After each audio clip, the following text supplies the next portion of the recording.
Hello all.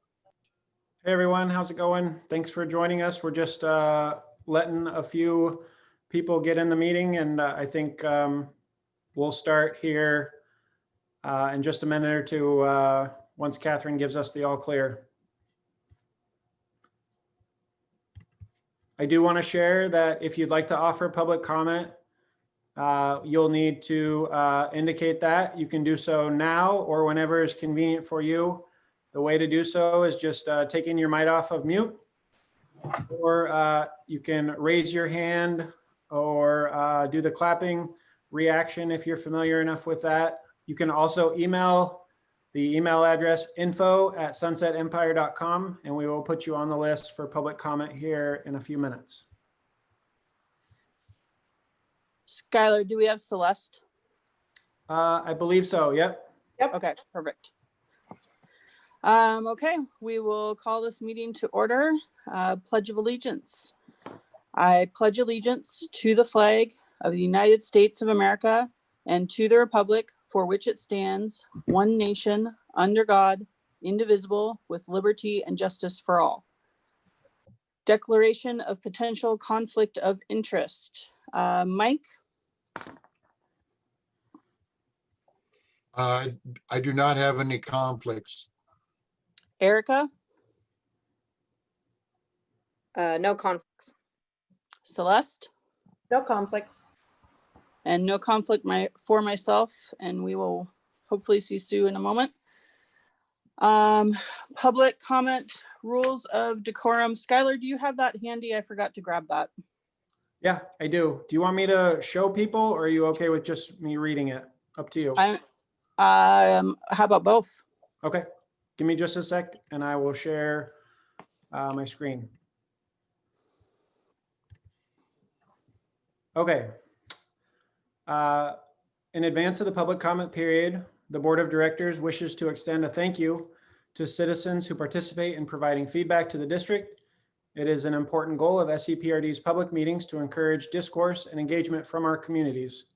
It is important we hear the voices and concerns of citizens in order to best serve them. However, it is also imperative we maintain a respectful and productive environment that allows all voices to be heard. To this end, each speaker has agreed in advance to the following standard rules for decorum during their remarks. A copy of the district's public comment rules for decorum are available in the lobby or on the SEPRD website on the board page. Each speaker is allotted 3 minutes to speak. And at this point, we would typically invite the first speaker to approach the podium. Now, obviously, we haven't been able to have you all review the public comment rules for decorum and have you sign it, as would be our custom if we were meeting in person, but we can proceed now. Thank you, Skylar.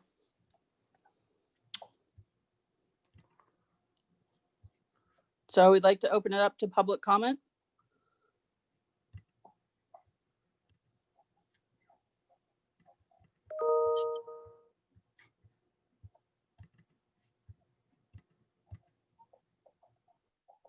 Skylar, you're still on screen share. I don't know if you're intending that. I am. I just need to run the Oh. 3-minute timer if there is any public comment.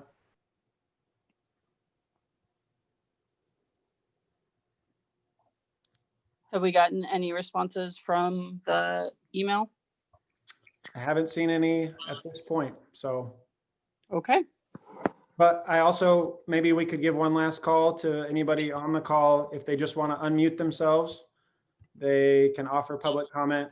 If they just identify themselves, I'll jot their name down and start the timer.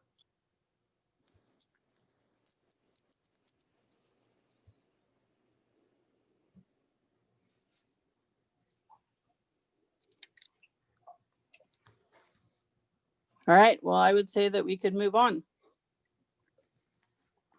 Okay. Correspondence.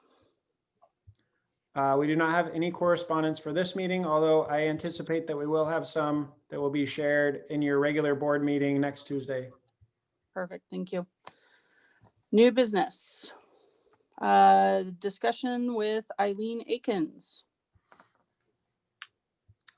Yeah, so if you don't mind, Madam President, I know Eileen's on the call and she can certainly introduce herself, but hearing some feedback from the board that it would be good for the board to have an opportunity to interact with Eileen. She's been assisting us on several different items, and I think she has some great expertise from years of service and working with other special districts and local governments. And so I'll let her take it from here and let you know that Sue Coddington is on now as well. Perfect. Thank you. Hey, Sue. Before we jump in with Eileen, can you just let me know if you have a conflict of interest? No, I have no Perfect. conflict of interest. Thank you. Yes, I can let you know that I have no conflict. Perfect. Eileen, Yes. Hi, everybody. nice to see you. Nice to see you too. I see your picture. I know my internet is not the best right now. Sorry. That's okay. Do you need an introduction from me, or do you want to just kind of take it from here? I think a short introduction might be prudent because I don't know that several of our board members were present the last time you came to visit. So. Okay, sure. Hi, everybody. I'm Eileen Akins. I'm with the law firm Northwest Local Government Legal Advisors. And I represent a bunch of local governments, mostly special districts. Been doing this for 25 years, plus or minus. And I provide general counsel to Skylar and to the board on matters relating to governance and operations and et cetera. So let me know if you need anything more from me. That's great. Did anybody have any specific questions that they want to ask at this time? Yeah, I have some. Should I Go for start it. us off? Okay. Yep. So Eileen, I do have some questions, and they're not, they may be a bit random, but maybe I'll start and then maybe ask a couple and let others jump in. So one of my first questions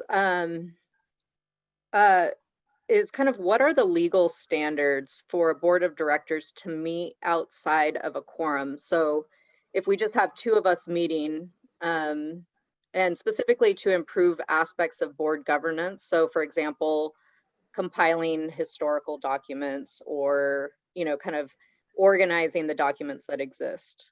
What are the standards, and is that an issue if you're meeting outside of, if you just have two people meeting, basically? For a 5-member board, excuse me, if there's only 2 of you, then no. Generally, that's not considered a public meeting and it's not subject to public meeting requirements. The standard for under the public meetings law is if you have a quorum of the decision-making body present, so for you guys, that would be 3, and you're discussing or deliberating toward a matter of district business, then that combination of things makes a public meeting. So if any 3 or 4 or 5 of you get together for something other than district business, that's not a public meeting. But if 3 or more of you are together talking about district business, whatever form that takes, that terminology is interpreted really broadly. So if it has anything to do with district business, just assume that it's going to be a public meeting if you have 3 or more of you present. And that's true whether you're meeting in person or having a group email chat or a Zoom call, or anytime the 3 of you are discussing something together, it is likely going to qualify as a public meeting. So go ahead, Sue. I have a follow-up to that. Yeah. My follow-up is because of the work I'm going to be doing for the city, they're having me attend like the League of City meetings, and something called serial meetings was addressed, so that if I spoke to Celeste about a concern and then Celeste went and talked to Erica, that becomes a public meeting, because even though 3 of us did not meet. And I need to clarify, because I feel like I'm the one that's not allowed freedom of speech, because I'm confined to all these rules, and and the public can have all these, these meetings that might be misinformation and that kind of thing. So I'm just trying to find out where I can speak to somebody that's legal and Okay. do my job. Well, hopefully I can provide some guidance there. Yeah, and Sue, I apologize. Are you on the board? Yes. Okay. You can, first of all, you can talk to any one board member about anything you choose, and there's no issue at all there. So if you and any other single board member want to get together or have an email exchange or whatever, no issue. Where you get into kind of a gray area, and the serial meetings reference is coming out of a case that was decided a few years ago with the Lane County Board of Commissioners. And what the judge found in that case was that the commissioners were kind of, and a lot of it had to do with the fact that they were apparently doing this on purpose to avoid the public meetings law, is that they were kind of building a consensus outside of the meeting room so that when they got into the meeting room, there would be no discussion and no public input and no public access, and they would just announce a decision. So in general, it isn't something you need to be overly concerned about. If you are, for example, if one of you decided to send an email to the other board members about anything, district business, okay, that in and of itself is fine. Where you start running into problems is when you start talking amongst yourselves and you get into that discussion or deliberation area. And the problem with doing it by email, for example, is that you have a paper trail and anybody who wants to can claim that you're violating the law. So you need to treat email as you would just in-person meetings. So in general, it's not a big deal to just have everybody reading the same emails. But if it gets to the point where you need to discuss it with someone other than just one-on-one, then you need to bring it back to the board and talk about it in a public meeting that's properly advertised. So that's kind of the general rule. Serial meetings, again, one of the criteria is that you probably are only going to get in trouble for it if it is found to be sort of a deliberate attempt to avoid public meetings law. But you just also need to be careful that you're not kind of doing that kind of de facto. Like rather than discussing something in a public meeting like you're supposed to, what you find is that you're just kind of going board member to board member to board member and just kind of already deciding how you're going to vote when you get out there. So as you can see, you get into this area where you're in kind of a gray area where it's probably fine, but if somebody outside of the public meeting forum, you know, you're having this conversation in the local Starbucks, for example, remember the before times when we could go to Starbucks, then people overhear what you're talking about and it appears to be an illegal meeting. So it's something that every board member has to keep in mind, but generally speaking, any one-on-one, and the other thing I would add is if all of you, for example, if Skylar as the manager, as the executive director is sending a communication to all board members, that's not a problem. If all board members are sending something to Skylar, that's not a problem because he's not on the board. He's a staff person and that's all fine. Where you always have to be watchful is when it looks like the board members are beginning to talk amongst themselves. Sometimes when I send advice to the board collectively, I sometimes will put on it, you know, do not share this outside of a public meeting so that we can all talk about it and you don't end up tripping yourselves up by inadvertently talking about it outside of the public meeting context. So I hope that helps a little bit. I'm happy to answer specific questions, but there are areas where it's kind of a gray area, and the board basically just has to be aware of what's required and do your best to comply with it. So Eileen, if I could ask, so one of the situations, for instance, so Mike and I, for instance, volunteered to take on creating a framework for us to do some strategic planning, right? Not to actually do the strategic planning, but to come up with a framework for that strategic planning. And so we met outside of the board meeting. We developed some plans. We took a look at documents that we thought the board should consider and brought stuff to the table, put an outline for a plan together. And then we presented that at a public meeting and shared it with the board members. Is that appropriate for us to be doing that work outside and then bringing it into the board? Generally, as a general rule, yes. I'm going to throw in a caveat because there's always at least one.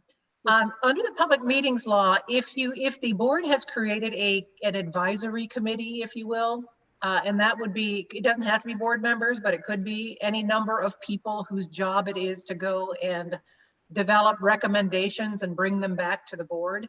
That committee is considered a public body for purposes of the public meetings law, and you have to comply with that. So if the track record was that the board created a subcommittee to go and do what you guys were doing, then I would recommend treating that like a public meeting and having your meetings, basically what all you have to do is send out notice and allow the public to attend to make it legal.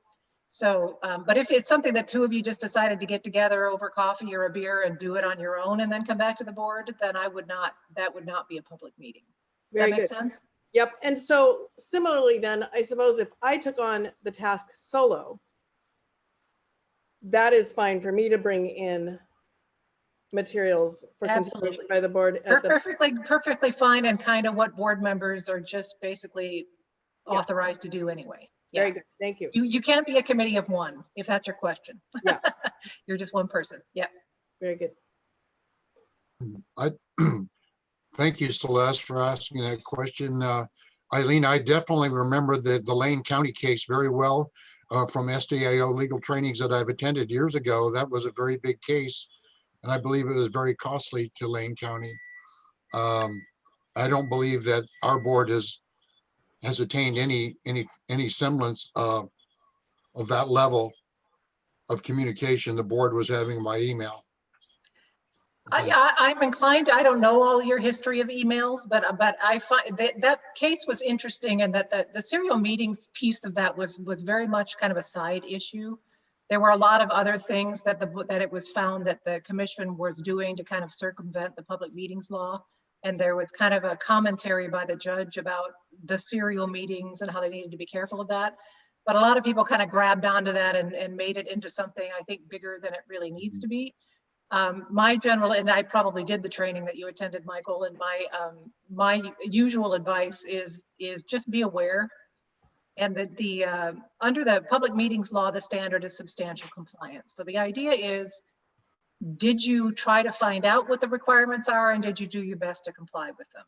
And even if you screw up, then the remedy is usually come back to the board, start the process over again, and make sure that it's done properly. And that basically kind of resets the whole thing from the beginning. So in the Lane County case, they ended up being liable because there was a bunch of other stuff they were doing, and it was clear that they were trying to just dodge public meetings requirements. So don't lose a lot of sleep over serial meetings, but be aware that that's a possibility. Thank you. Eileen, I have a question that relates to the public meetings. Another question relating to public meetings. So I've received some feedback that we're not doing enough to post or to notify the public about our public meetings. But it's my understanding that our current practice is to post on the district website, on Facebook, to send notices to the Signal. We also send copies to the Bob Chisholm Center, the library, and the front lobby to post. And we include it when possible, when there's enough notice, in the e-newsletter. Does this meet the requirement from your point of view? And is this in line with how other special districts operate? I can tell you that the posting requirement for notice for a public meeting, the standard is you have to provide general notice to the public at large and specific notice to specifically interested people. So the general notice, first of all, if you are posting it in all of those places, I think you have more than met the requirement. There is no obligation to post it in the newspaper unless you choose to. The only exception would be if there's a statute that says, like, you have to have, in some cases, a statute will tell you if you're going to have a public hearing, you have to post the notice in the newspaper. But for your regular public meetings, the newspaper is optional. You don't have to do it that way. And the fact that it's on your website and in all the other places that you named, in terms of kind of quantity of notice, that's fine. And then the other issue is there's no legal requirement for the amount of time that you have to give advance notice for a regular meeting. But as long as it meets the standard of general notice to the public at large. So, enough time for the public to look at it and decide whether they want to come to the meeting is usually enough. So somewhere between 4 and 7 days is the usual kind of window that people work within. Right. So there are slightly different notice requirements if you have an emergency meeting, which is, you have no choice, but you got to meet now. Then you send out as much notice as is possible under the circumstances. And then there's also special meetings, which are the ones that are kind of outside of your regular meeting schedule. And for those, you give at least 24 hours notice. And as long as you've met those requirements, then it sounds fine. It sounds like you are being very conscientious about all the different places that you put them in. Was there a specific recommendation for something you should be doing differently, or was it just a general concern? I think it was just more notice. More days of notice, or more advanced notice? The gist of it that I got, and I'd have to look back at my notes, but the gist that I had was broader distribution of notice. Okay, well, as long as people are aware. I mean, our websites are frankly kind of the fallback now. They didn't used to be. It used to be in the old days when I started practicing, the newspaper was the fallback. But now websites are kind of step one if you have a website, just because people know to go there to look. So that tends to cover a lot of sins. As long as it's posted and kept up to date on your website, then that's probably the best practice. But the fact that you're backing that up with sort of physical postings in different places is all you're really expected to do. Now, I will also add, because I brought it up and somebody may ask, if somebody, a member of the public or anyone, including the media, asks to be notified specifically of your meetings, when they're going to be, and they want you to send them an email or a phone call or whatever, you're required to keep the list and provide that to them. Those are the specifically interested people that the statute refers to. So, it's a list you want to update periodically, so you don't have it going on for, decades. But if somebody specifically requests that, then you have to accommodate that request. Okay. I have not a follow-on. Is there anybody who has a follow-on question? I was just gonna change the topic. Go for it, Erica. Okay. So Eileen, in your experience working with other special districts who may be looking at a proposed property transaction, what information involved in that transaction should be public record, particularly when you're looking at a financing option? There is an exemption. There's an executive session authority. For those of you who don't know, I understand we're going to be doing some training and I'll cover all of this, but to meet outside of public earshot, you have to have authority to go into an executive session. Most of you are probably familiar with that. And there are certain specified reasons for doing that. And one of them is to discuss a real estate negotiation, whether you're buying or selling, and you are meeting with the person who is doing your negotiating on your behalf. So it could be Skylar, it could be a real estate agent, it could be a lawyer, whoever it is who is your negotiator.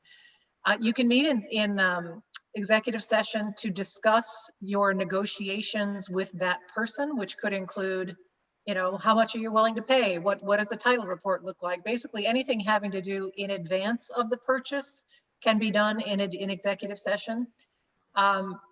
Almost all of that will go away once the deal is done. So, or you walk away from it. So if the negotiations are over and the purchase has either been made or you're not going to make it, then most of the information in the discussion will be public and will not only need to be disclosed in a public records request, but will also have to be talked about in open session. Now, having said all that, again, it's very kind of fact driven. So the appraisals, like if you have an appraisal of the public interest purpose behind this executive session authority is, as it would be for any private party, is you don't want to tip your hand to the other side because you want to get the best deal you can. And so having those conversations outside of sort of public scrutiny is why you're allowed to do it that way. So under the public records law, appraisals in advance of a purchase are also can be talked about in executive session and are not public records that need to be disclosed because the value of the property is relevant to the negotiation. So if the property appraises at $200,000 and you only want to pay $180,000 for it, then that's all kind of a conversation you can have privately. So once the purchase is done, almost all of that information will become accessible to the public, and it also would be discussed in public session if you were going to talk about it. If you have sort of tabled the discussion, for example, and you know, we're not going to do it this year, but we're going to bring it up again next year, the argument could be made that you can keep that all confidential, again, as long as the negotiations are still alive. So, Right. and again, that's specific to the actual transaction itself. There are other things like how much is in the budget for this. If it's in the budget is public information, and you would talk about it that way. So as long as it's limited to the actual negotiation of the real estate, then that could be done in executive session. So for example, you know, like inspection reports, would those be kind of considered similar to an appraisal from your perspective? In my opinion, yes. If the deal is going on, then the inspection report is relevant to the negotiation, because you may pay more or less depending on the outcome of the inspection. And knowing that information, again, for the limited period of time that you're negotiating, I would say that that could also be kept confidential until the deal is done. Mhm. I mean, you have to, and sooner or later, you know, you probably already know this. I mean, this is all just for the negotiation discussions. Right. If the board just gets to a point where it's ready to make an offer or make a decision of some kind, that the actual decision has to be announced in open session. Yeah. So, you know, sooner or later, the public is going to get involved, but there is a public interest in keeping the negotiations confidential.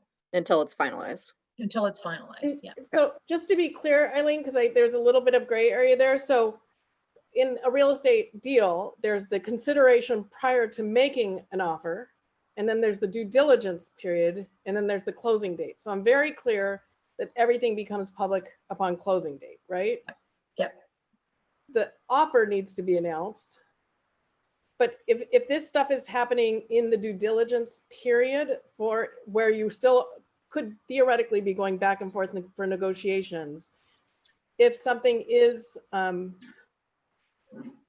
pertains to negotiation, like the appraisals or the evaluation, that you're saying during that due diligence period, you could theoretically keep some of that confidential. Okay. And then I have another question regarding public records, particularly around something like this. So in this case, for instance, there are some documents that were, like, for instance, staff produced previously, and some are fairly old, actually a couple of years. And so what is the obligation of the board when we talk about public records requests? Like, is there a requirement to proactively publish anything that we reference or review that staff, or is it simply to respond to record requests? The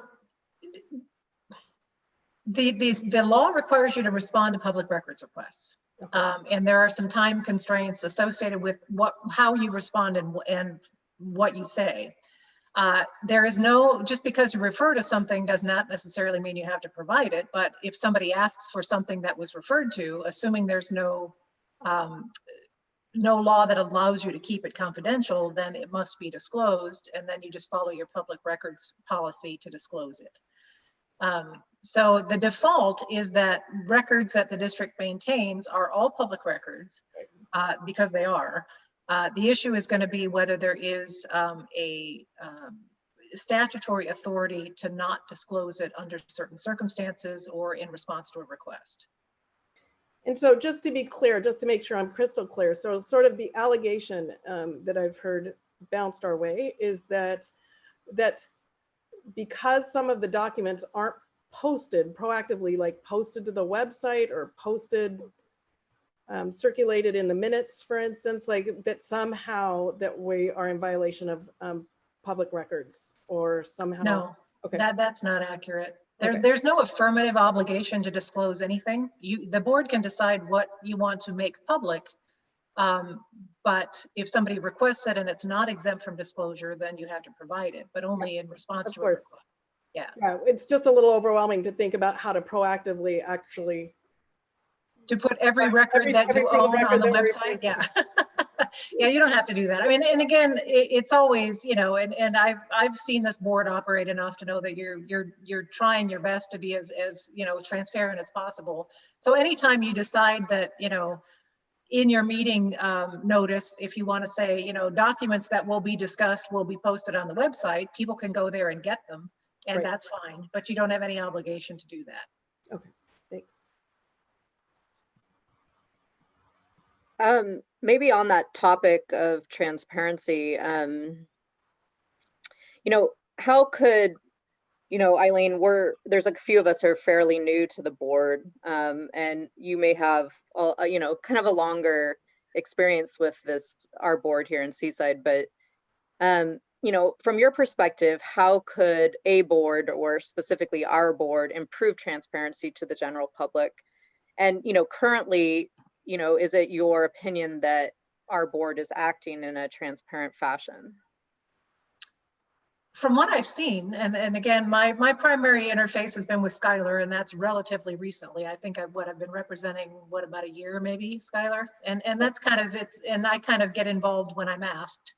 So I don't monitor all the communications that the board does, but from what I've seen, my sense is that, and you guys are a little bit at a disadvantage because the board has turned over quite a bit. So there's always a learning curve that has to start over again when that happens. But the public meetings law and the public records law are both, they kind of work in tandem together. And those are the avenues for the board to be transparent. So what I can tell you is that as far as the public meetings go, I know that I've worked with Skylar on making sure that you have, you know, policies in place for receiving public comment. Those have been reviewed and approved. You take public comment, and frankly, we'll talk about this when I do the larger training, but under the public meetings law, you don't even have to take public comment. There's no requirement that you do that. But you have to think about the meetings as being business meetings of the board, and the public's right is to show up and listen. That's basically their right. Anything beyond that is whatever the board decides. So that the rules that you have kind of go above and beyond what you are fundamentally required to do, because it is a good idea to hear from your constituents, and I think that's a plus in your favor. And you are also allowed to kind of decide the parameters for that. Like somebody can't come in and take over your meeting. You guys get to decide the rules on how that is going to work. So in that respect, I think you are being very transparent, and I see a definite desire to kind of, you know, be as transparent as possible for the work that you have to do. That's kind of the primary kind of affirmative obligation of the board. The public records law is another way to be transparent, but it is also possible to have somebody try to beat you over the head with that. And usually public records laws, the carrying them out falls to the staff to do, because they're the keepers of the documents. So it's not something the board generally gets involved in. But if somebody, it helps to know what the law requires and doesn't require you to do. And then understanding that, like the public meetings law, almost everything is available to the public, but they might just need some help in knowing how to get it. And from what I've seen, Skylar is doing his best to try to make sure that happens. So that's what I can tell you. There's always going to be somebody who feels like they should be able to, they should be able to tell the board what to do, or they should be able to second guess the board, and they're entitled to their opinion, but the board of directors is an elected body, and your job is to run the business of the district and to set policy and to direct the staff. So the best you can do is do your best at that and answer questions when they come up. Eileen, I just have a quick kind of clarification. I know the answer, but I would like people to hear it from you. Okay, I'm being set up. Okay. You made a reference to elected, and only one of us is elected. Do we have any less authority than the elected member? The answer to that is no. Presumably because you were appointed to fill a vacancy, right? Correct. So you are appointed and not elected. once appointed by the board, which you were, because I was there for part of it, you have the same authority as an elected official. You have the same authority the person would have had who had that position that you took over. So as long as you have been properly appointed, which is what the statute describes the process for that, and you followed it, then no, you have the same authority as an elected board member. Thank you. Did I get it right? Yes. Well, and this is Sue. I had the opportunity, as I mentioned, I'm also, we're beginning what will become a board. So I'm attending meetings, and that's where I heard about the serial meetings. And I asked the question about us being appointed. And she said, you swore an oath to the Constitution. I don't know if you can hear me. Anyway, You're cutting in and out a little bit. I but basically, I can hear you. I'm so sorry. That's all So right. basically her response to, and this, I was actually asking because I think the people that were complaining were actually in the audience, but I can't prove that. And basically she said, you went through a process and you swore an oath to the Constitution. You are equally official, because there are a lot of people that seem to be wanting to tear us down because we were appointed, not elected. So I'm sorry to hear that. As far as the law is concerned, if you are properly appointed and there are statutory processes, for example, for special districts to fill vacancies, and you did that, then you have the same authority as anyone else. The only difference might be that your term might be different because usually you serve until that term would expire, and you might not serve the entire term that an elected official would, but it doesn't affect your authority. So I have sort of a follow-up question to Sue. So, in our public positions, I think we all anticipate facing tough questions from the public, and actually from the board members I've talked to, we appreciate having public feedback and so forth. However, we have been experiencing some personal attacks and litigation threats and coordinated misinformation kind of messages coming from a small group. And so I'd like our board to have some guidance about how to best respond in these situations, both individually and as a group. And so I'm wondering, so I have a couple questions here. So my first question would be, should these types of communications be addressed directly? And if so, who is best to manage that, the board or the staff? And I think one of our challenges here is our board, at least traditionally boards, try to speak with one voice. And so the question is do we all assemble to respond, or do we appoint one person to respond to those messages, or is it a staff role? The question of the hour. I've been doing this work for a long time, and I applaud any of you who are willing to sort of stand there and take it. So your question is not necessarily a legal question, but I'll give you both the legal answer and the public relations answer based on my experience and what I know. Great. First of all, unless somebody is asking for something specific from you, and it kind of depends on the format in which they're doing that. If they're sending you an email that is asking for you to do something, then I would say do your best to respond. If they are coming to a public meeting and alleging things that may or may not be true, then I would deal with it in the appropriate context, either during the meeting or after the meeting. Again, because I'm hedging, as you can tell, because it really depends on what they do and how they do it. You are not required to endure threats. If somebody comes to your meeting and threatens you, you have the same options as you would, if somebody threatens you on the street. I would say that it kind of depends on what are they asking you to do. If they just want to yell at you, they're certainly allowed to do that. You can decide the format in which they do that. But if they want to yell at you, fine. I don't think it requires a response. Mm-hmm. If they want to criticize you publicly, to some extent, you don't have to respond to that.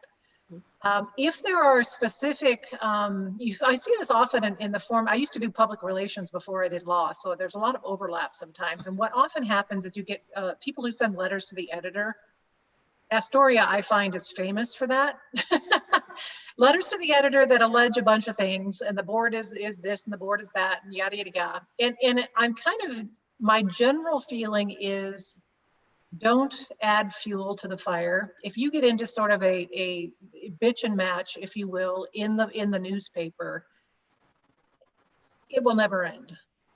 People are entitled to their opinions. You can correct falsehoods if they are false, but I think that's about all you really should consider doing.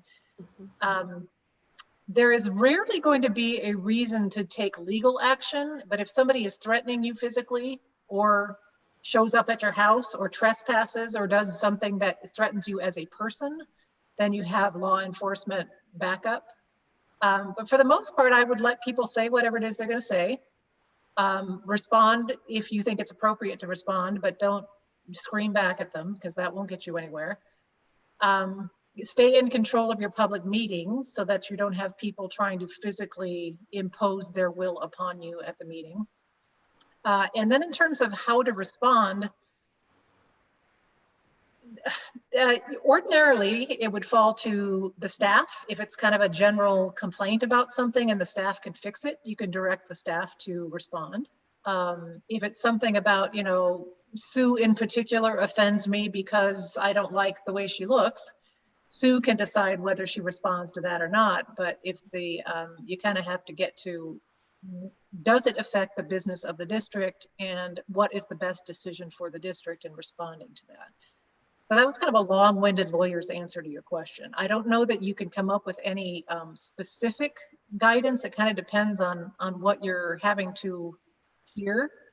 If it's just an expression of opinion, I would say thank you for your expression of opinion and let it go. If it's if they want you to do something, you can address, we can do that or we can't do that, and here's why. So I think it's really going to depend on the situation. You know, the people like to throw out, you know, libel and slander and falsehoods, and you know, it seems to be kind of in vogue right now for people to kind of throw all kinds of false accusations at public officials. If it affects your ability to do your work, then I would say let's talk about how to respond. But if it doesn't, then I say just don't engage. There's no reason why you should. I have a question about that because the shortest version of what I want to say is I'm a nurse. I come from a background that, you know, a patient complaint, every complaint is a gift. And so you know, like my food is too cold, you know, those things that aren't the personal slander toward us. And I mean, that's how I started this idea that we'll respond to everyone. And unfortunately, it seems to have gotten to the point where there's even a Facebook group that I refuse to go that low to get engaged. But, you know, you're supposed to keep, what is it? Keep your friends close, your enemies closer. So it's like somebody should know what's on that page, but I understand it's a bunch of, I'm just hearing that it's a bunch of lies. So I don't know, should I go on that web page just to be aware, or I don't know what's the proper response, because I think it's way beyond, oh, your complaint is a gift, let me engage your lies, you know. Thank and so you, sir. May I have another? Yeah. Yeah, thank you. You know, honestly, for the most part, if it gets to the point where it's just character assassination, that's where you kind of have to have a tough skin and just let it go. Again, there is a tipping point when it goes from just people, you know, alleging a bunch of stuff that isn't true, but it isn't going to hurt anything. You know what I mean? It might hurt your feelings.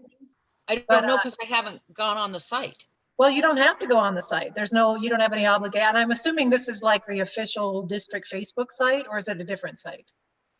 It's a group of people that have, in my understanding, made, and the thing that bothers me the most is I'm understanding one of our city council people, maybe more than one, is part of this. And so I think there's some legality, but I don't know enough. But I mean, it's a group.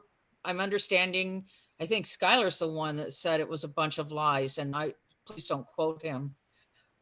Somebody told me it's a bunch of lies and I choose not to go on it. But if I don't even know what's there, perhaps I should go on it to be aware. Yet I think that adds fuel to the fire, as you mentioned. Well, yeah, and it's certainly your call to make. I mean, as a board member, you can be as reactionary as you choose to be, or that you think is appropriate. There's no real specific guidelines there. If it is somebody's private Facebook conversation and you want to drop in and make a comment, you certainly could, to correct a falsehood. If they're just sitting around sort of building a conspiracy theory, I guess my thought is they can do that unless and until it starts to affect the district's business. And then at that point, you figure out how to handle it. So again, every situation is going to be slightly different, so I can't really give you a broad brush answer. I think what often helps is keep your eye on the prize. Your job is to set policy and keep the district operating. It isn't to take on every criticism that might be headed your way. And if people are seriously concerned about the way the board is behaving and the way the district is operating, there are grown-up ways to deal with that. And I think continually reminding people of that is about the best you're going to be able to do. It doesn't make it any fun for you. Well, I appreciate having a thick skin. I mean, I've been a nurse too long to have a thin skin, you know, so I'm not upset by that. I'm just more, it's sad when the truth is lost. And I agree. Well, and again, I'm with you in that I get a little nuts when people start sort of making up their own reality. On a personal level, it bothers me.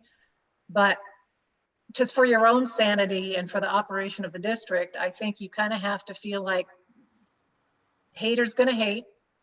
You know, if it affects your ability to do your job, then someone, whether it's a board member or at a board meeting, or you ask Skylar to follow up or something, if it affects your ability to do your work, then it needs to be addressed somehow. But you're never going to be able to stop it. I mean, if people are going to do that, that's what they're going to do. You know? I don't want to usurp the whole time, but I do have one other question regarding, if I can articulate it. When you, like, for example, most recently, this group mounted, you know, or a group of people mounted a pushback to slow down the process of how fast we move forward for the acquisition of the school. Well, we just happened to be in concert with them, but coming to it with our own conclusions. But it looks like we capitulated to their power and said, okay, we'll wait. And it just seems to fuel a little bit more aggression, in my opinion, in them. And it's, I mean, my opinion to please, let's take, you know, 30 to 60 days to examine this situation with this, this school. It's not anything to do with a small group of people that were pushing back saying, wait, slow it down. Yet it looks like it. And so, I mean, I think it's the same area of thick skin and how deep do you want to go? And I am not interested in hooking into a group of people that are have their own agenda. But I think most of us have that same opinion. But it's just interesting that, oh, we slowed down the decision process so they have more fuel to ask more outlandish things because they made us slow down, when in my opinion, no, I just happened to wanted to slow down and we were given 30 more days. So I don't know if there's, I don't know what to say there except ouch.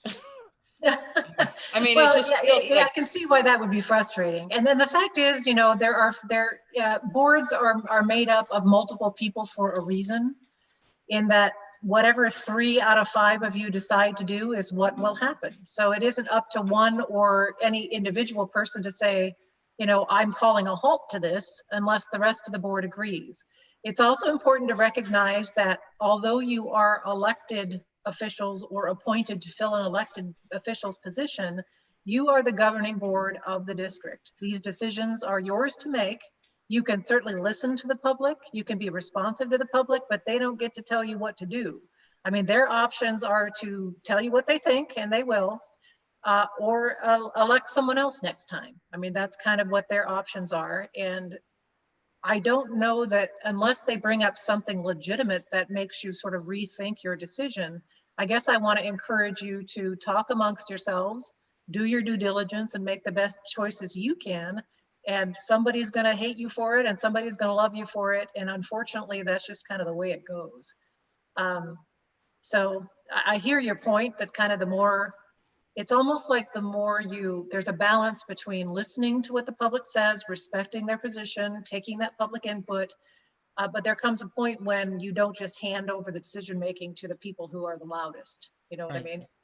So, Yes. Yeah, Thank you. and I want to highlight that I think we are getting some really great questions from the public right now. I mean, I think that there's a lot of the questions that we've heard from various people have contributed to our decision to, take an extra 30 days and really evaluate the purchase. So I think there's people who are really committed to seeing, a positive outcome to this. And I appreciate that. And, and there's also just, I think, a balance because we're a community. And, the most important thing is that we collaborate and we work together to find solutions. So. And there's nothing wrong with the hard questions, I think. I think we're in agreement. I mean, we've all tackled some of the hard questions, so there's nothing wrong with the hard questions. I agree with Erica. Yeah. but because you make a decision that somebody disagrees with, it doesn't mean they get to call you names and threaten to kill you, right? It seems like that would be a no-brainer, but that does seem to be, and by the way, that seemed there, I think the national trend, I'm seeing that with many of my clients as well. There's almost been kind of this permission for people to just be awful to each other, and it's hard to watch, and I'm sorry about that. But I just remind you, have the courage of your commitments and collaborate with each other and find out what value the public can offer, but it's ultimately going to be your decision. Eileen, kind of along those lines, can you outline what constitutes harassment? There is not in this context. I mean, if you were talking about like in the workplace, there's a slightly different standard. So there is a tendency, I think, for many people to define anything negative as harassment. And even harassment, if somebody is harassing you every day on your way to the office, if they don't actually threaten anything, there is nothing illegal about that. It's just annoying. And I would go a different way to the office. But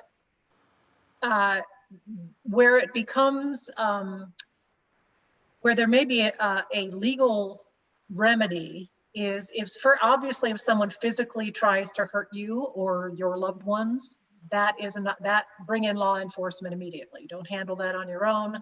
That's a threat, it's illegal, and you're allowed to do something about it. If someone is threatening harm, especially if it's a credible threat, and I would err on the side of caution there, I would also get your local law enforcement involved so that they're aware that you have been threatened. They may not do anything, but at least you have a paper trail that shows that they're aware of this comment, so that if it evolves into something more, then you have a better case for pursuing that person. Now, one of the challenges you guys have is because you're public officials, most of what the criticism that you receive will not be any kind of actionable harassment. It'll just be people being awful to you.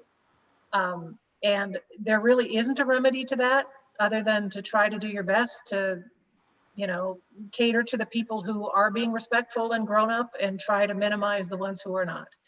So there isn't really in this for a board of directors, a board of commissioners, there is not a standard for harassment, nor is harassment in and of itself illegal. So if it's just speech, for the most part, you can't do anything about it. If it's a threat, or if it's a somebody trying to physically touch your person, then that is something where you need to get law enforcement involved. And if it gets bad enough and it happens enough, you can always try to get a restraining order, which it's a high standard of proof, but it can be done. And if it comes to that, then you will need the police report to back you up. So that's why I would funnel you toward the police when in doubt, and at least get on the record as showing that you're concerned about it. Thank you. You're welcome. Mike, you've been awfully quiet. Do you have anything you would like to ask? Let me unmute. No, I don't have anything really to add. They're all good questions, good discussion. I guess I'm ready to move on to the next agenda. No, I have one question about something we were gonna do. We've had, are you still there? Oh, Eileen. There's we were going to limit the number of times people can make the same complaint. I mean, we've been hearing, I imagine we've had a complaint for 36 meetings by this gentleman. I have not been on the board that long. And we were going to try to make it a policy that you may complain about something X number of times and then you cannot. So we don't have that power, correct? Not really, no. I mean, what your options are, you can certainly limit everybody to, once per meeting.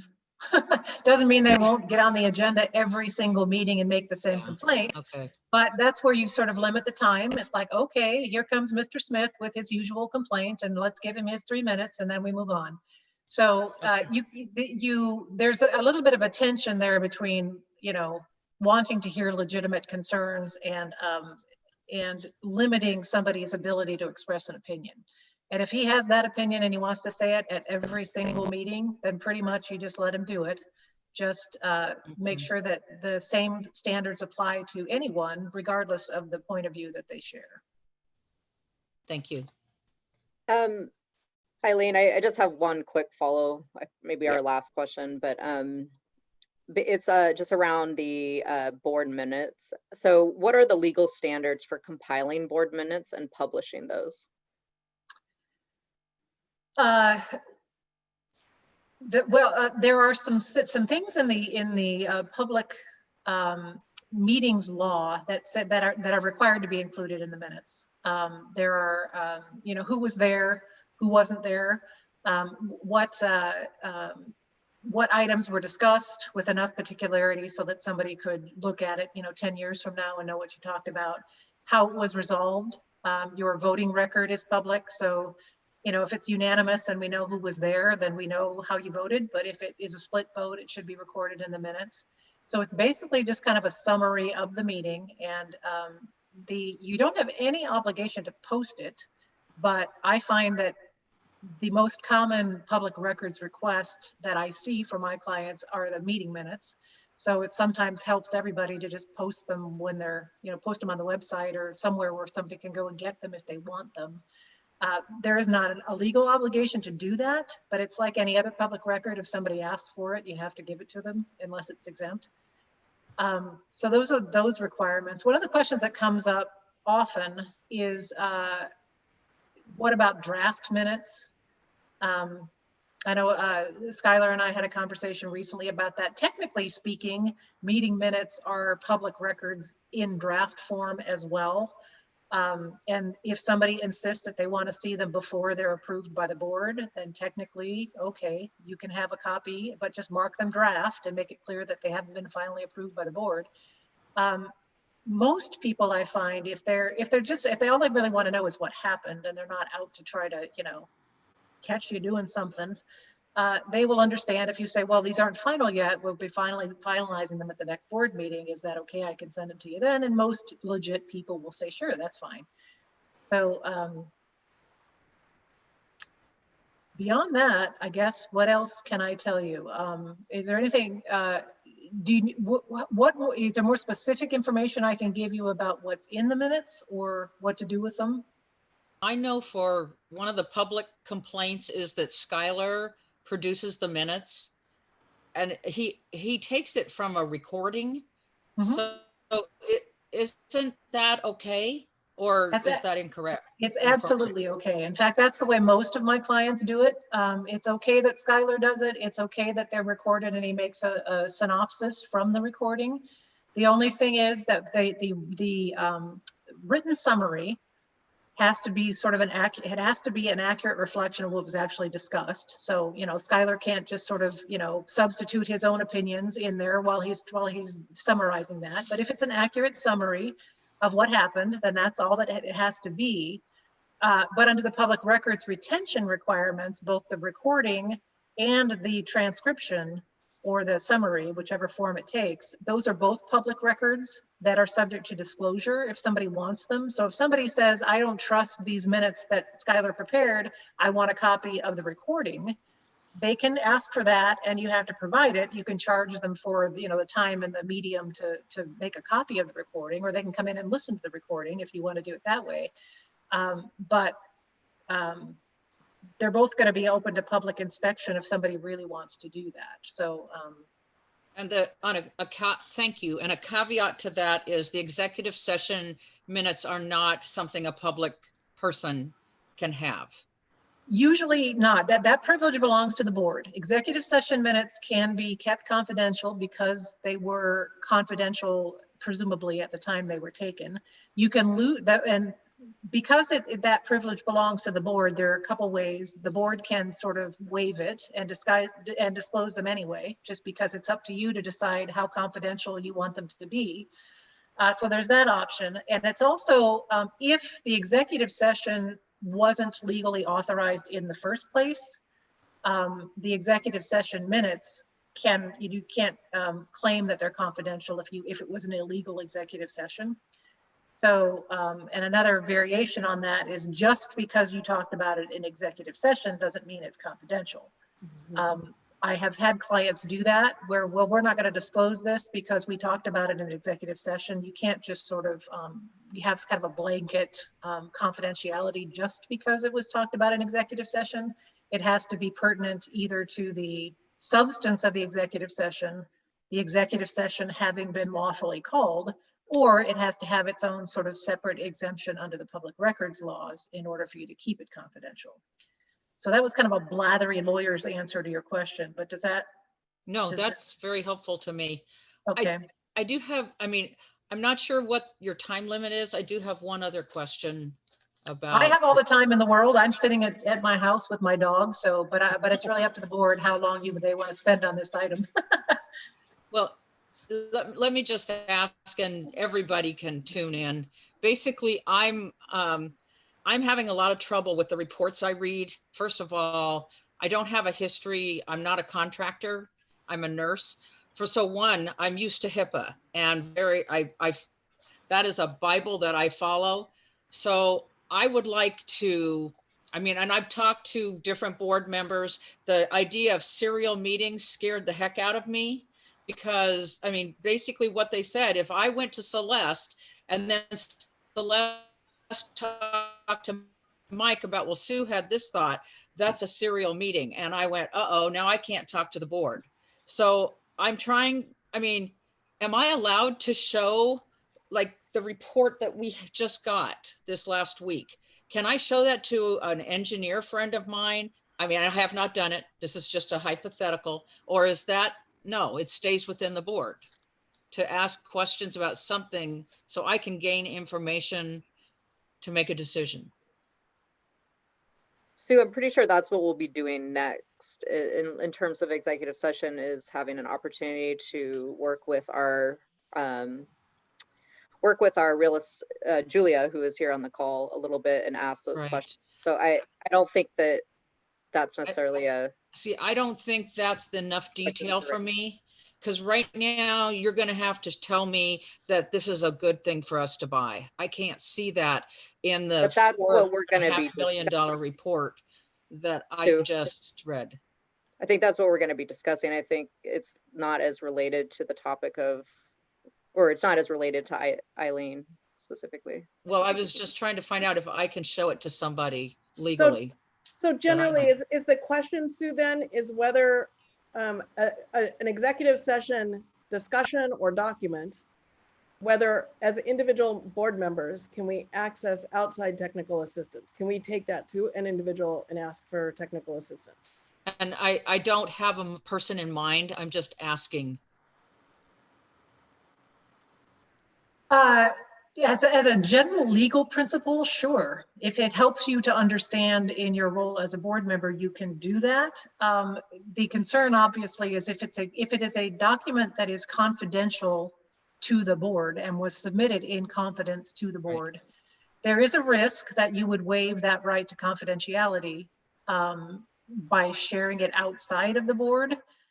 So you kind of have to use your best judgment. If this is a friend of yours who doesn't have anything to do with the district and isn't likely to sort of blather it to anybody else, I'd say that, you know, your risk is pretty small.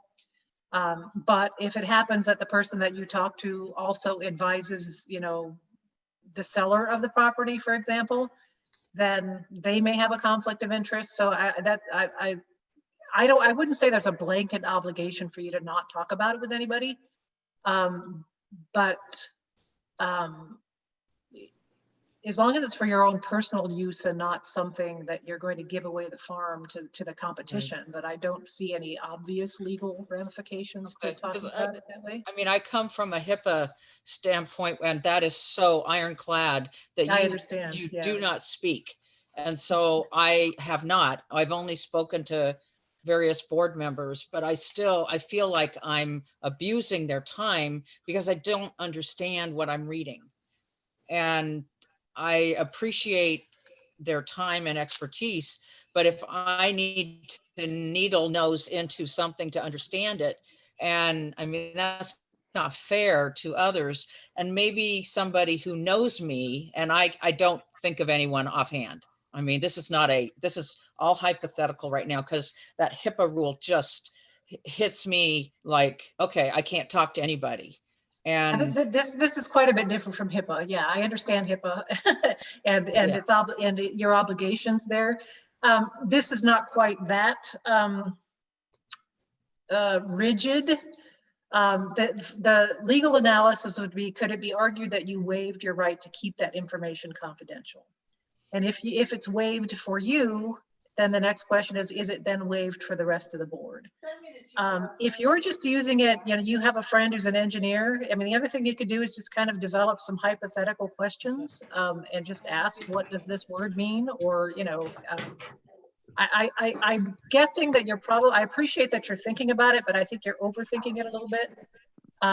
You can do what is necessary to understand it. Ideally, your conversations for understanding should be held in the context of the board meeting if you want all that information to stay within the board. okay. I would encourage you to do that. But if you can find a way to sort of understand, you know, pull out different clauses or whatever and ask the engineer what they mean.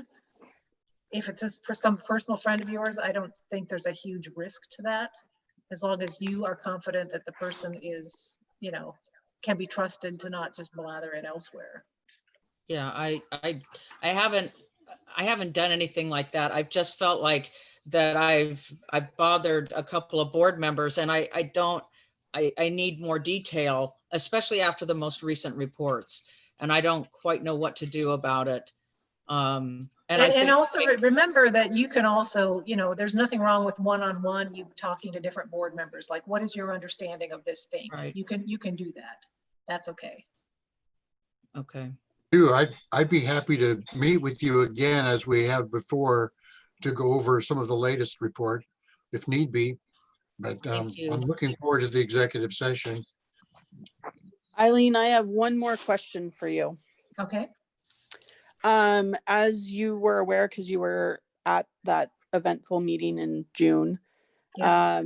one of the concerns that came out was whether or not Skylar was allowed to enter into intergovernmental agreements.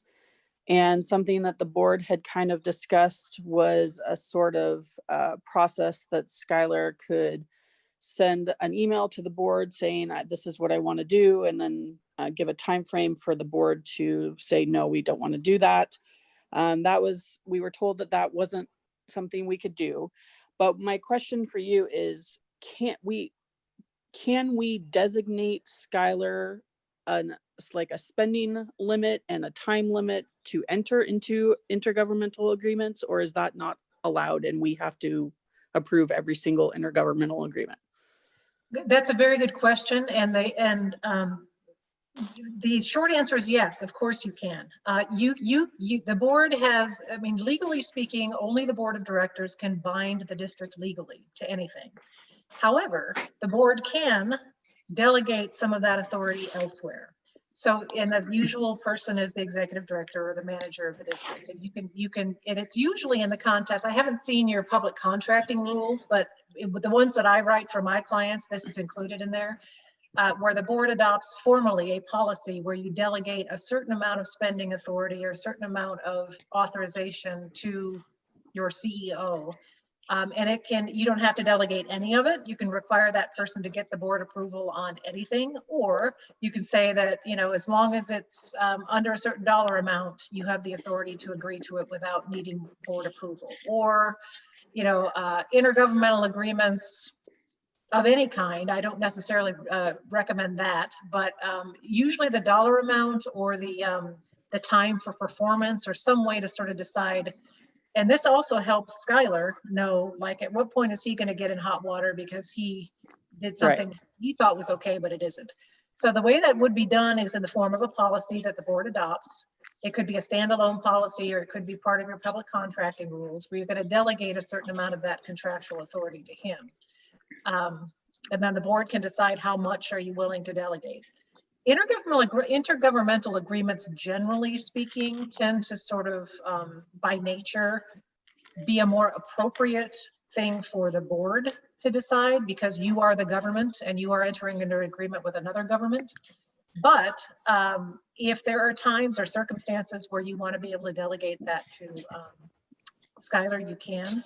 One thing that also works, I find works well, is if it's a substantial enough agreement, the board discusses it, they decide whether they want to enter into it, and then they delegate, Skylar is now authorized to go and further negotiate and come back with a final proposal or something like that. So you can designate him as your agent to go and do it from here. So any of those is fine, but it should all be done formally, either in the form of an adopted policy or by a vote that's recorded in the minutes, so everybody's clear what you're authorizing him to do. And that's all fine. You can do any of those things. Perfect. Thank you so much. Does anybody have any last questions for Eileen? I don't have a question, but I'm curious who Gloria is. Gloria, are you asking me? No, there's somebody's Gloria. not muted. Gloria has an iPhone. We know that much about. Yeah, but she's not a board member, so I don't know who she is. That's okay. She's part of the public. There's a lot of people on, Sue. Yeah. Yep. Okay. Thank you, Eileen. You're welcome. I'm assuming that my section is done and I will go now, right? You don't need to come to your meeting? Okay, good. I appreciate that. We will see you for training in January, I believe. That is on my calendar as well. Look forward to it. It's fun. Thank you so much. Merry Enjoy Christmas. that. Okay, see you. Same to you. Bye-bye. Thank you, Eileen. All right, next up, we have executive session. Do we have a motion? I don't have the document in front of me. Does anybody have hold on. We have. Going to read that motion? Yeah. Yes. Very good.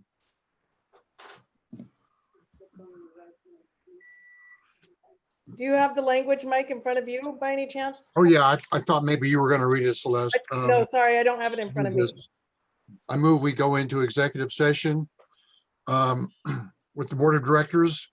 We're going to executive session for the purpose of conducting deliberations with persons designated by the governing body to negotiate real property transactions pursuant to ORS 192.660, Section 1, Item E. Do we have a second? I'll second. Celeste seconds. All in favor? Aye. Aye. Aye.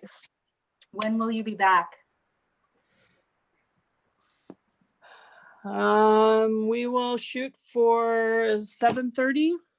Is that enough time, Skylar? I think so. Okay. Yeah. All right. Do you, all in favor? I think that was correct. Everybody voted? All right. Okay, go ahead, Skylar. Okay, folks, it's best if you leave the meeting on your own because we found out last time if we remove you, then it's really hard for you to get back in.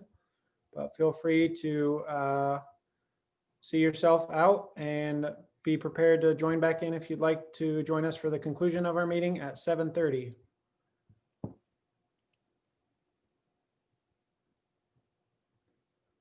And board members, I do want to let you know that we have a few other folks that are going to be on for a couple minutes. So we have Levi, the maintenance manager. I've asked him to be on because he's participated in a lot of our conversations thus far. We have David Dwyer from the Klosh Group. Hey, David.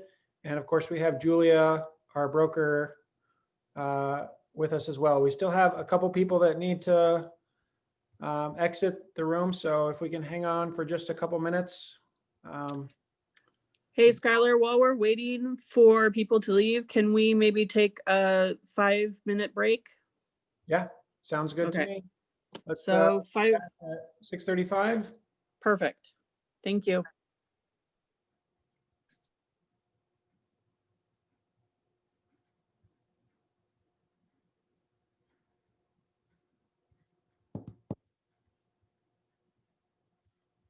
Favor?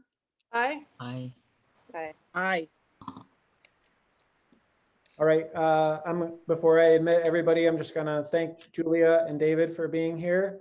Yes, And, thank you. you will all have their contact information. Please let me know and I will make sure that you have it. And I think both of them would be great resources to ask. Hey, Skylar, could you just send that? Yeah. Yeah. And Yes, thank you guys. Super, super helpful. Thank you. You're And welcome. can you add to that list, can you just add out Eileen Aiken's information too, just so we have kind of a contact list of people that are helpful? sure. All right. Thank you. I'm gonna bring everybody back in. Okay, thanks, everybody. Bye. Have a Thank good you. Thank you. Christmas.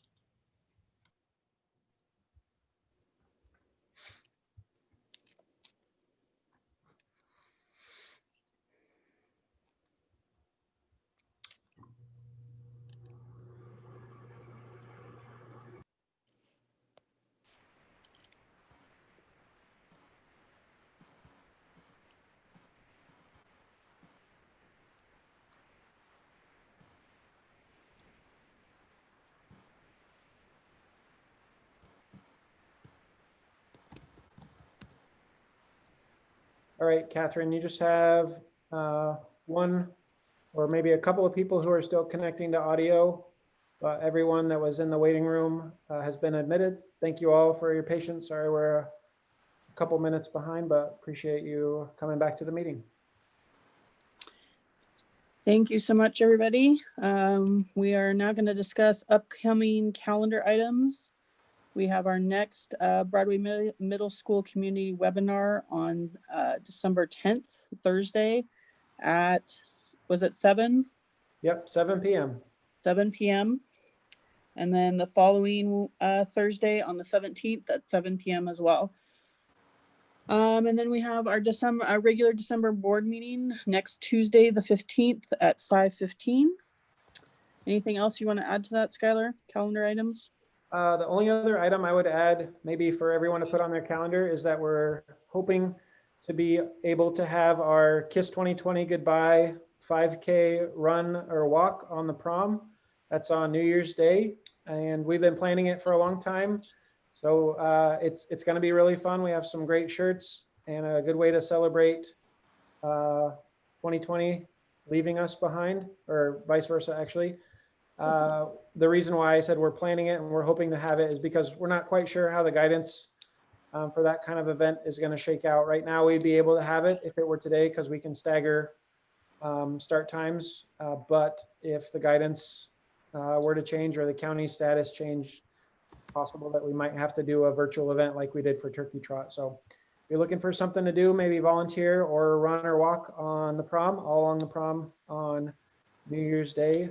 we'd love to have you. And it's the first event of the prom centennial celebration. So that's it for me. Thanks, Skylar. I would just like to Uh, mention, Go ahead, excuse Mike. me, about the webinars. I was at the district website tonight, and I noticed the two webinars for December 10th and the 17th are not on the district site. Will those be updated, or Give will me, they come up automatically? give me just a sec, Mike. I thought that they were.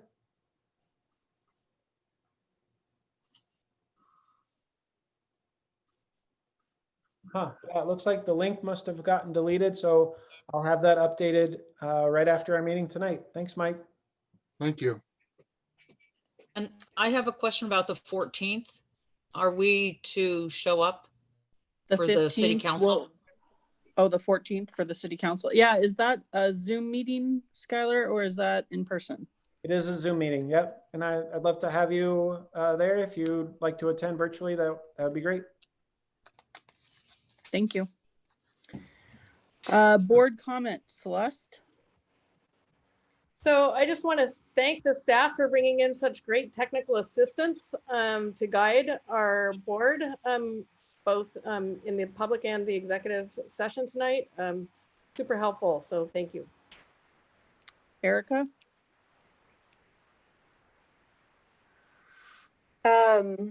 Yeah, I would just kind of reiterate what Celeste had to say for tonight. I think one thing, I mentioned earlier is just finding ways that we as a community can better collaborate. I think a lot of our residents have really important questions, and we appreciate those questions. And I think they've really helped, they've helped us to really dive deep into the strategic plan if we were to look at, finalizing Broadway. And I think, going forward, what I'd really like to see for the Seaside community is a little bit more communication between ourselves and collaboration between ourselves. So what are ways that we can sit down together and find solutions? Because I think we do know that there are challenges that are presented for our community, around some of the space for youth, space for our seniors, et cetera. So, what can we do as a community to work together to find, options? And I think Broadway could be one of those options. So if it is, let's work together on it, come together, let's talk. Thanks, Erica. Mike? I don't think I have too many questions tonight. No sage comments tonight. I'm gonna Thanks, save it Mike. up. Sue? Honestly, I don't really know what to say, except I'm grateful for all the speakers. I did show up down at the Bob Chisholm, and so I didn't realize that that was not something private between Eileen and us. So my apologies to the board. I guess I just have so many questions, and it's Christmas time. We're supposed to be doing things for Advent, and it just feels like there's a lot of other things that are distracting from that. And I think that's a shame because it is Christmas. But for me, I'm thankful for, I still believe that every complaint is a gift. And so even even if it can be misguided, people are concerned. And I think we just need to remember that they are concerned, and people are weary about COVID. I think they're weary about money, being spent in different ways. And we just need to be extra diligent to make sure that their concerns are dealt with and addressed in a fair and honest manner. And identifying that we are trying to be transparent. And again, having spoken with people in the know, that we who were appointed have the same, we were not elected, 4 of us weren't, but we were appointed through a process that is diligent. And I swore an oath to the Constitution, just like other people who are elected. And so did the other, all 5 members. So we have a because we came about to these positions, it doesn't devalue us any less. And I think every single one of us are here with a position of care and wanting to support what is best for our community. And we need for the community to be aware of that one voice is not loudest. We have the needs of, 6,000 plus, and we need to, and I think we're trying to do our best. And I appreciate the professionals who came on and were able to give us some direction. I certainly wish this was a month ago, not Advent. But I am grateful for the input I have, and I'm grateful for the board members and the direction of this Sunset Empire. Thank you. Thank you, Sue. I would just like to say that I appreciated hearing from all the professionals that staff brought together tonight. I think that was very helpful in a lot of areas. I appreciate everybody offering their time and expertise. I think we are striving to be transparent and striving to do our best to do our due diligence to find solutions for the problems that face our community. And I would just like to say Merry Christmas and meeting adjourned. Thank you, Catherine. Thank you, Thank you. everybody. Good night. Bye.